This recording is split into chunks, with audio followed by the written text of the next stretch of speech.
মার ভালোবাসার কথা তো আর অজানা নয়। মা আমাদের সারা জগতের মা।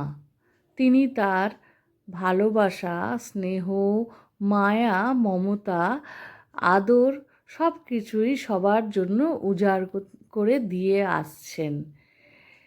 আর মা আর রাধু দিদির ভালোবাসা তো এক অন্য পর্যায়ের। আজকের ছোট্ট ভিডিওটিতে রাধু দিদি ও মায়ের সেই রকমই এক ভালোবাসার ঘটনা তুলে ধরছি। একদিন সকালে মা তরকারি কুটিতেছেন। রাধু আসিয়া আফিমের জন্য মায়ের কাছে বসিয়া আছে।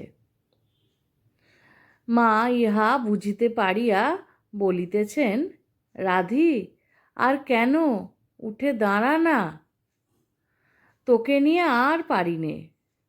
তোর জন্য আমার ধর্ম কর্ম সব গেল। এত খরচপত্র কোথা থেকে জোগাই বলতো?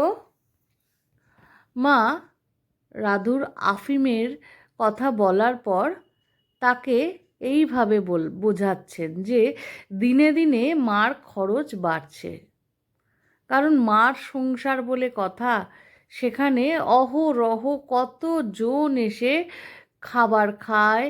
কারো অসহায় অবস্থা দেখলে মা তো চুপ থাকতে পারেন না, সেখানেও মাকে নিজের যতটুকু সামর্থ্য তা দিতে হয়। উপরন্তু রাধুর এই আফিমের খাবার একটি বদ নেশাও ছিল। তাই মা বিরক্ত হয়ে বললেন।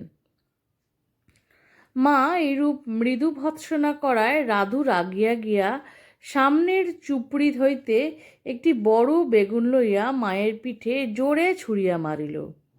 গুম করিয়া শব্দ হইতেই দেখি মা পিঠটি বাঁকাইয়া উঠিয়াছেন এবং সঙ্গে সঙ্গে সেই স্থানটি সামান্য ফুলিয়া উঠিয়াছে।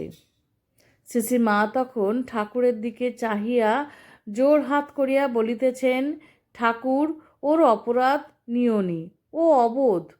এই বলিয়া নিজের পায়ের ধুলো লইয়া রাধুর মাথায় দিতেছেন ও বলিতেছেন, রাধি, এই শরীরে ঠাকুর কোনোদিন একটা শাসন বাক্যও বলেনি, আর তুই এত কষ্ট দিচ্ছিস? তুই কি বুঝবি আমার স্থান কোথায়? তোদের নিয়ে পড়ে আছি বলে তোরা মনে করিস কি, বল দেখি? এই কথা শোনার পর রাধু তখন মুখে আর কিছু বলিতে না পারিয়া কাঁদিয়া ফেলিয়াছেন।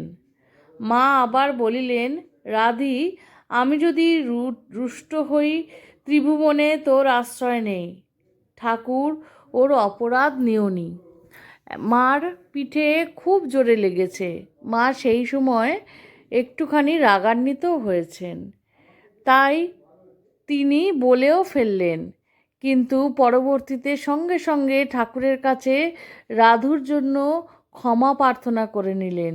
বললেন যে রাধু অবোধ, মার ভালোবাসা, মার স্নেহ এই রকমই। আবার এটাও সতর্ক করে রাধু দিদিকে বললেন যে মা কে সেটা এখনও কি রাধু জানে না? যদি জানতো তাহলেও এই কাজটি করতে পারতো না।